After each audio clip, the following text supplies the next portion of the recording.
Everyone, आज हम class 11th के ना मोस्ट इंपॉर्टेंट क्वेश्चंस करने वाले हैं। ठीक है, तो most important question in the sense कि आपके एग्जाम आने वाले हैं, फैब में हो जाएंगे या फिर मार्च में, किसी के मार्च में, किसी के फैब में, किसी के अभी चल रहे होंगे तो वो भी बता दो यार। ठीक है, तो टूरिज्म का ये होता है कि या तो आप लास्ट में एग्जाम होता है या फिर स्टार्टिंग में होता है। गवर्नमेंट स्कूल का बता रही हूँ इन शॉर्ट कि ना वो पहले रख लेते हैं या फिर लास्ट में रख लेते हैं या फिर बीच में भी हो सकता है यार, आपके स्कूल पर डिपेंड करता है। ठीक है, तो उसके लिए मोस्ट इंपॉर्टेंट क्वेश्चन, क्योंकि मैंने पूरा सिलेबस कंप्लीट करा दिया इनिशियली वीडियो में, स्टार्टिंग की वीडियो में मेरे पास कमेंट आ रहा है कि थी आप रीड करते हो।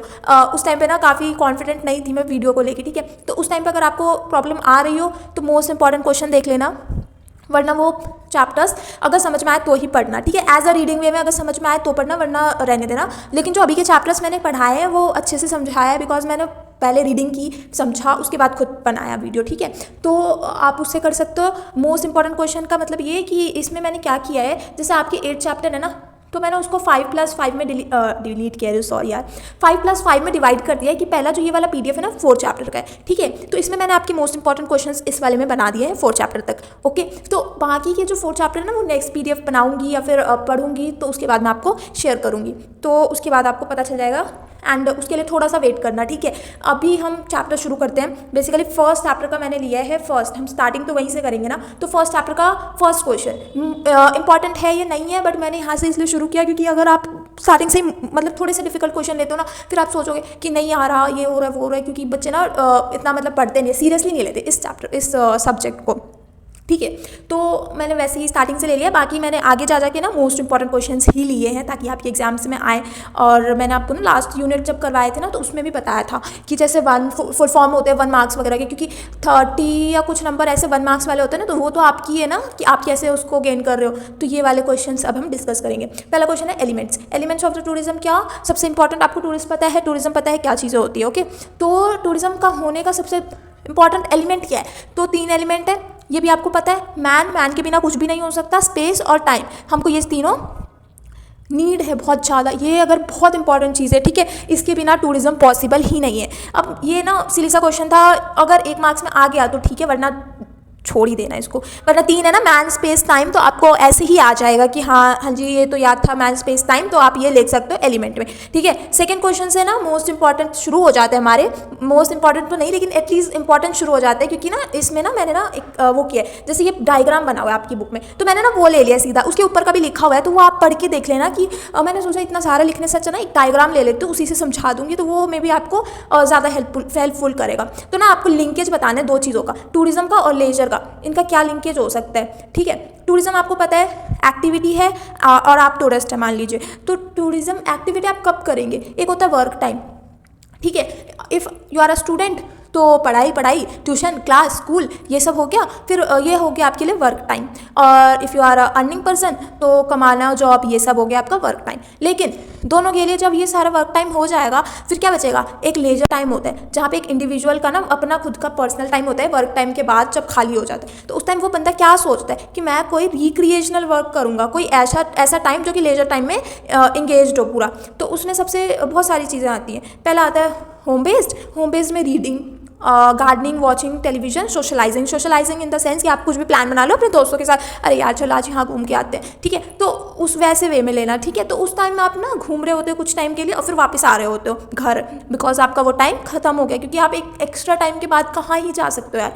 ठीक है, फिर टेलीविजन आप पूरे रात दिन नहीं देख सकते, वो भी पर्टिकुलर टाइम होता है आपका ना, फेवरेट सीरीज़ या मूवी या फिर सीरियल कुछ भी देखते हो या ड्रामा, तो आपका ना वो एक स्लॉट होता है, उस स्लॉट के बाद वो खत्म हो जाना है, फिर आपने क्या करना है, आपने वापस से अपने काम कर लेने हैं। ठीक है, वॉचिंग में यही आ गया। ठीक है, गार्डनिंग, किसी को नेचर से प्यार है तो वो गार्डनिंग कर लेगा, या फिर किसी को डांसिंग, ये सारी चीज़ें ना अपना वो होता है, हैबिट कह लो, हॉबी कह लो, कुछ भी कह लो। रीडिंग पर्सनली यार ये बहुत, जो रीडर लोग होते हैं ना वो बहुत रीडिंग करते हैं, मतलब बहुत ज़्यादा। मतलब मैं भी रीडिंग करती हूँ, बट जो अभी फिलहाल के लिए जो मेरे कुछ फ्रेंड्स, मैं आपको बताती हूँ, कुछ फ्रेंड्स जो है ना नॉवेल्स काफ़ी ज़्यादा पढ़ते हैं, जैसे आज पढ़ लिया तो आज वो कहते हैं कल स्टार्ट करने, बिकॉज ये खत्म हो गई, बहुत ज़्यादा रीडिंग। तो किसी का ना वो शौक होता है। ठीक है, तो हम ये कर सकते हैं। डेली लेजर में क्या करना है, थिएटर्स विजिट करते, रेस्टोरेंट जा सकते हैं, स्पोर्ट्स या फिर पार्टिसिपेट कर सकते हैं किसी चीज़ में, ठीक है।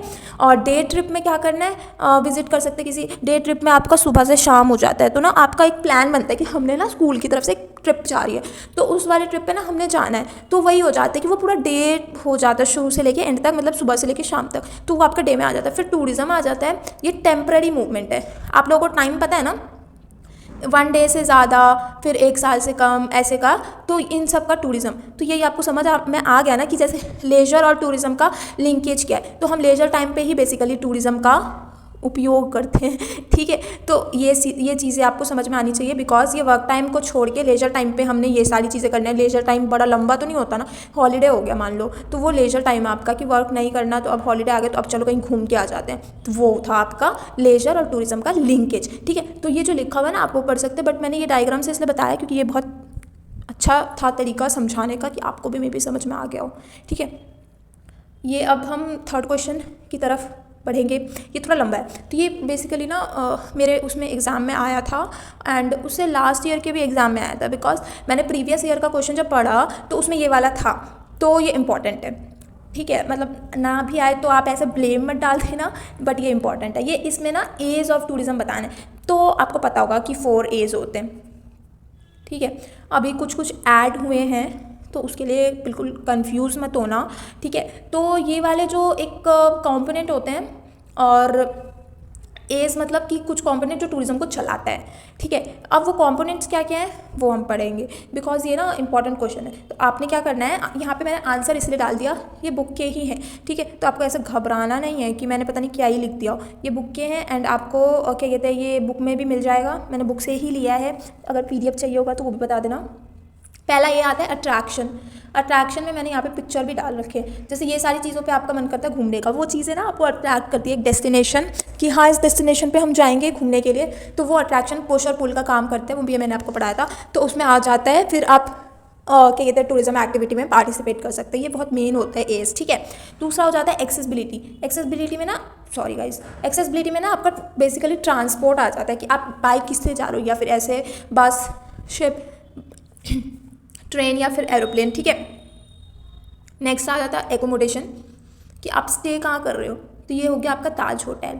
ये भी पिक्चर मैंने डाला है, तो उसमें आप कहाँ रह रहे हो किसी भी डेस्टिनेशन पे जाने के बाद, ये आपका मोस्ट इंपॉर्टेंट चीज़ है, बिकॉज अगर आपका रहने का वही नहीं है, स्टे का कोई प्लान ही नहीं है, तो वो टूरिज्म नहीं कहलाएगा, और अगर टूरिज्म में पार्टिसिपेट करना है तो एकोमोडेशन बहुत ज़्यादा ज़रूरी है।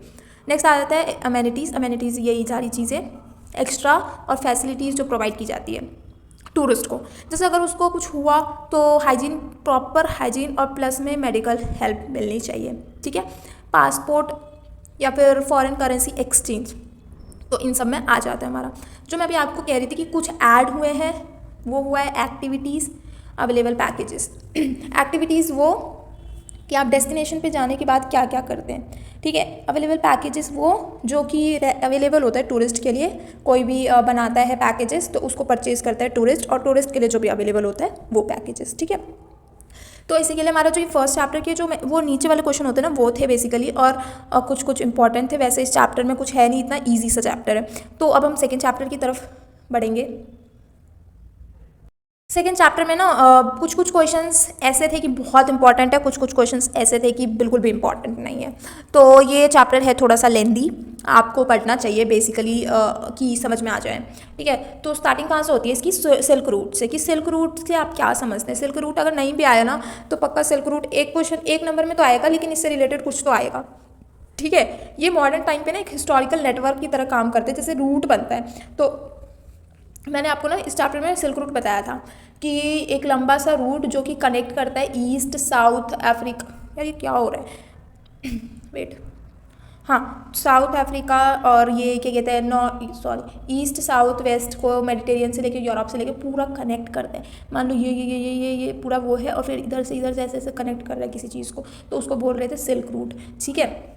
चाइनीज सिल्क ट्रेड जो इसी से होता था, और इंडियन स्पाइसेस भी ऑब्वियसली वेस्टर्न में इसी के थ्रू लेके जाया जाता, तो बहुत लंबा रूट था, तो इसको हम सिल्क रूट कहते हैं आज के टाइम पे भी और पहले के टाइम पे भी, ठीक है। अब ग्रैंड टूर क्या होता है, ग्रैंड टूर सेकंड क्वेश्चन हमारा ये रेनेसां जो होता है ना, ये आप ना हिस्ट्री में पढ़ेंगे या फिर हिस्ट्री में पढ़ चुके होंगे, बिकॉज आपकी 11th कंप्लीट हो गई होगी मेरे हिसाब से, क्योंकि आप तभी पेपर दे रहे हैं, ठीक है।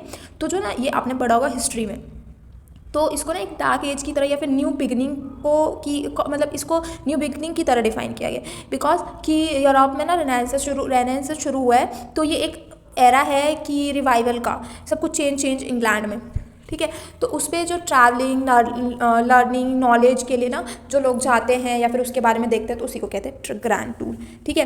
तो एविडेंट हमें कहाँ मिलता है? इंग्लैंड में बेसिकली, क्योंकि वहीं से स्टार्ट हुआ था ये रिवाइवल का 17th और 18th सेंचुरी में, ठीक है। और कौन कौन जाते थे? ये लोग जाते थे। और ग्रैंड टूर एजुकेशनल पर्पस से भी होता है।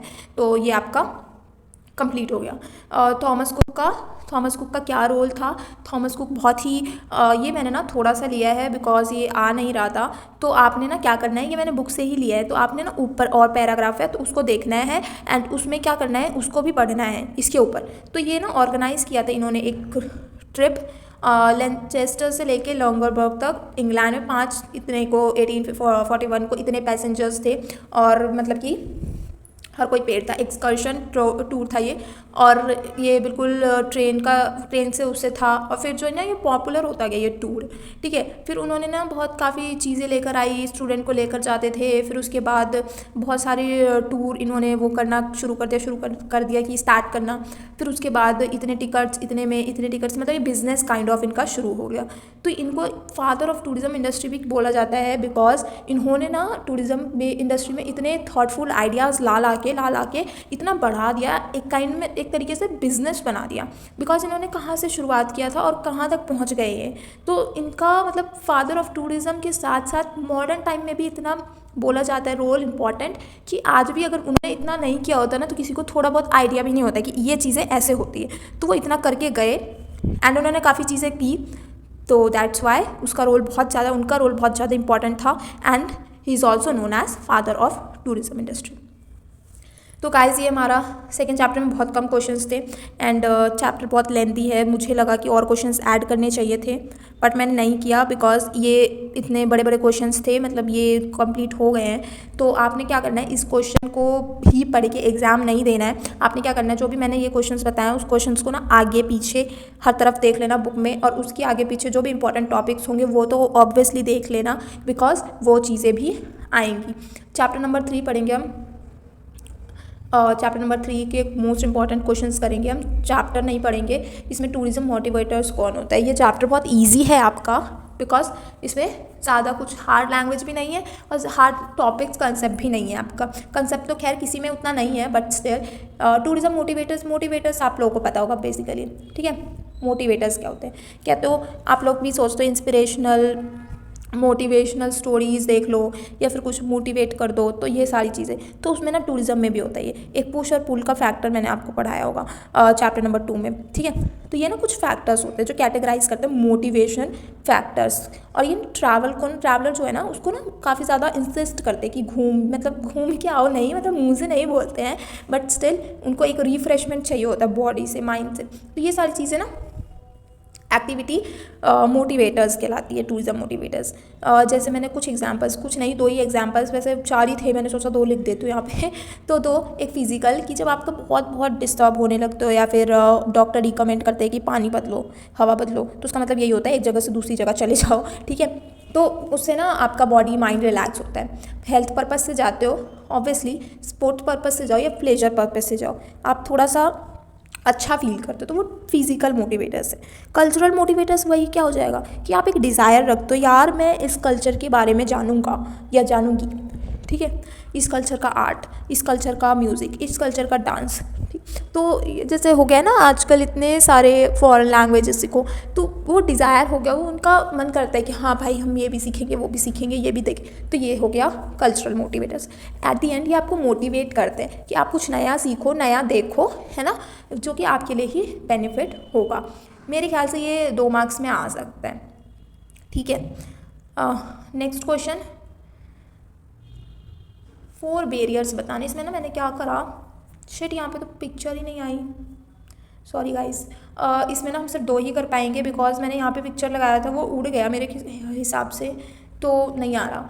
तो इसमें ना leisure, lack of leisure time, but मैं आपको समझा दूंगी, रुको यार यहाँ पे ऐसे ऐसे कर देती हूँ। हाँ, तो ना इसमें ना बैरियर्स है जो टूरिज्म एक्टिविटी में आपको पार्टिसिपेट नहीं करने दे रहा है। तो आपको ये सोचना है कि टूरिज्म एक्टिविटी में हम कैसे पार्टिसिपेट नहीं कर पाएंगे। तो उसका सबसे इंपॉर्टेंट चीज़ होता है कि लेजर टाइम, जो मैंने आपको अभी रिलेशनशिप बताया था टूरिज्म और लेजर में, तो वो है ही नहीं आपके पास छुट्टी ही नहीं है, तो आप टूरिज्म एक्टिविटी में पार्टिसिपेट कैसे करोगे ये बता दो। तो लैक ऑफ लेजर मतलब लेजर टाइम नहीं है आपके पास, ठीक है, ये पढ़ लेना खुद से बिकॉज ये इंपॉर्टेंट है। दूसरा, इकोनॉमिक फैक्टर, मनी तो है ही नहीं, तो फिर हमने टूरिज्म डेस्टिनेशन पे कैसे जाएंगे ब्रो, हम नहीं जा पाएंगे। तो इकोनॉमिक फैक्टर भी बहुत ज़्यादा इंपॉर्टेंट रोल प्ले करता है बैरियर्स में। एक हो जाता है आपका इंटरेस्ट, ठीक है, तो आप उसको भी ले सकते हो, तो इंटरेस्ट के बेस पे। एक हो जाता है एज, अगर आपके घर में कोई ओल्ड एज रह रहा है आप उसको अकेले छोड़ के नहीं जा सकते। तो ये यहाँ पे बेसिकली यही चिपकाया था मैंने, मतलब डाला था मैंने, तो वो उड़ गया है गाइस, तो उसका मैं कुछ भी नहीं कर सकती, मैं वापस नहीं ला सकती इधर। तो ये आपका barriers of tourism with suitable examples था ये। तो मतलब एग्जाम्पल्स मैंने आपको दे दिए और मैंने आपको ये बता दिया है। तो एक क्वेश्चन ये है जिसका आंसर मैंने नहीं लिखा, वो था कि what do you understand by mice, क्योंकि आपके टीचरों ने आपको इतनी बार पढ़ा दिया होगा, क्योंकि ये मोस्ट इंपॉर्टेंट क्वेश्चन है। या तो माइस की फुल फॉर्म पूछ लेगा, माइस की फुल फॉर्म 1 या 2 नंबर में आते हैं, ठीक है। तो माइस की फुल फॉर्म और what do you mean by mice same thing हो गया, तो आपका वही हो जाएगा, ठीक है। तो इस वाले यूनिट में सिर्फ इतने ही मोस्ट इंपॉर्टेंट क्वेश्चंस लगे मुझे। नेक्स्ट हम थर्ड चैप्टर के मोस्ट इंपॉर्टेंट क्वेश्चंस देख लेते हैं एक बारी। सॉरी गाइस, वो यूनिट थर्ड ही था, वो मैंने यहाँ पे क्वेश्चन नंबर 3 है वो होता है ना, तो वो मेरे को लगा कि वो चैप्टर नंबर 3 है, ठीक है। तो अभी हम वही कंटिन्यू करेंगे थर्ड चैप्टर का लास्ट जो है क्वेश्चन कि अंडरस्टैंडिंग की फॉर्म्स ऑफ टूरिज्म बहुत इंपॉर्टेंट है अंडरस्टैंड करना, बिकॉज कि हमने कैसे चलाना है टूरिज्म इंडस्ट्री को, ये बहुत ज़्यादा इंपॉर्टेंट है। सबसे पहले डोमेस्टिक आपको पता है, इनबाउंड आउटबाउंड ये सब आपको पता है। तो ये वाला क्वेश्चन मैं इतना एक्सप्लेन इसलिए नहीं करूँगी बिकॉज ये बहुत इंपॉर्टेंट और बहुत बेसिक्स है यार, क्योंकि आपने ना 9th 10th में भी ये सारी चीज़ें पढ़ी होगी। तो लास्ट क्वेश्चन हमारा ये है, what do you understand bye socio culture impact of tourism में क्या, कि जो कुछ फैक्टर्स कम्युनिटीज़ जो है ना वो डायरेक्ट इनडायरेक्ट रिलेशनशिप बनाती है टूरिस्ट के साथ, इंटरेक्शन है टूरिज्म इंडस्ट्री में, और इम्पैक्ट डालता है बहुत नेगेटिव पॉजिटिव क्या कि रिन्यूएबल हो जाता है कल्चरल प्राइड, बिकॉज कि वो घूमेंगे, टूरिस्ट विजिट करेंगे तो वो लोकल का ना रिविजिट वापस से करेंगे, तो उनका खुद का कल्चर हेरिटेज होगा ना, इन्हांस करेगा सेंस ऑफ बिलोंगिंग, कि हाँ भाई चलो संभाल के रखो क्योंकि ना टूरिस्ट आ रहे हैं यहाँ पे घूमने के लिए, तो वो हो जाता है। नेगेटिव क्या इफेक्ट करेगा, जैसे local start adopting dressing eating habit जो है ना, वो लैंग्वेजेस बिहेवियर, तो ये सारी चीज़ें अगर टूरिस्ट को नहीं समझ में आया तो वो थोड़ा सा नेगेटिव करेगा। और इस वाले थर्ड चैप्टर में एक और क्वेश्चन है, what are the type of tour packages. तो टूर पैकेजेस आपको देख ले हैं खुद से, बिकॉज ये इंपॉर्टेंट है एंड ये आपके टीचर्स ने आपको बताया होगा, इसलिए मैंने कुछ के आंसर्स यहाँ पे नहीं रखे, क्योंकि वो ना शुरुआत से ही इंपॉर्टेंट हो जाते हैं, वो आपकी यूटी में, वो आपके क्लास टेस्ट में, वो आपकी CA, हर जगह वो आपसे पूछे जाते हैं, तो वो आंसर यहाँ पे लिखवाने का कोई बेनिफिट नहीं लगा मुझे, ठीक है। एंड फिर उसके बाद हम क्या करेंगे, लास्ट चैप्टर मतलब फोर्थ चैप्टर, इस वाले वीडियो में हम सिर्फ फोर्थ, नेक्स्ट वाले वीडियो में भी फोर्थ करेंगे। तो फोर्थ चैप्टर में कुछ भी नहीं था, क्योंकि फोर्थ चैप्टर कंपोनेंट पे था जो 4A's था उसमें से ही था, ठीक है। तो सबसे बेसिकली डिफाइन अट्रैक्शन आपको पता है कि कोई क्रिएट कर देता है मन में ऐसा डिज़ायर कि हम इस जगह जाएं और घूमें और वो चीज़ देखें, इसीलिए मैंने इसमें कुछ भी नहीं लिखवाया, सिर्फ क्वेश्चन की डिफाइन अट्रैक्शन, आप अट्रैक्शन डिफाइन करेंगे, याद करेंगे, पेपर में लिख कर आएंगे। दूसरा, मैन मेड और नेचुरल अट्रैक्शन को एक्सप्लेन करना, डिफरेंस बिटवीन मैन मेड और नेचुरल अट्रैक्शन, ठीक है। तो तीसरा ट्रांसपोर्टेशन था, तो ट्रांसपोर्टेशन से रिलेटेड क्या आएगा कि सरफेस बता दो, एयर बता दो, वाटर बता दो, ये सारी चीज़ें। तो ये वाला चैप्टर बहुत इजी है, तो इसमें ना कुछ जो क्वेश्चंस नीचे दिए हुए हैं ना वो आप पढ़ के जाना, बस इससे ज़्यादा कुछ भी नहीं। नेक्स्ट के 4 चैप्टर्स की मोस्ट इंपॉर्टेंट क्वेश्चंस या ये कह लो कि बुक वाले ही क्वेश्चंस मैं करवाऊंगी, क्योंकि वो भी इंपॉर्टेंट है। लेकिन जहाँ पे 1 मार्क्स के जो बता रखे मैंने, 1 मार्क्स में बेसिकली फुल फॉर्म आएंगे, तो वो फुल फॉर्म आपको 8 चैप्टर में से मिलेंगे और कुछ चैप्टर्स में से मिलेंगे, तो वो मैं आपको बता दूंगी। और जो क्वेश्चंस हैं वो इसी तरीके के होंगे, और लास्ट के क्वेश्चंस जो आते हैं वो आपके खुद के उस पर बेस्ड होते हैं, कैसे करो। और जो 1 मार्क्स में सारा टूरिज्म का नहीं होगा, कुछ पर्सनैलिटी डेवलपमेंट ऐसे भी होता है, और इंग्लिश ग्रामर ऐसा कुछ होता है, तो वो आप देख लेना। नेक्स्ट वीडियो में मैं बाकी के 4 चैप्टर के मोस्ट इंपॉर्टेंट क्वेश्चंस करवा दूंगी। Thank you so much.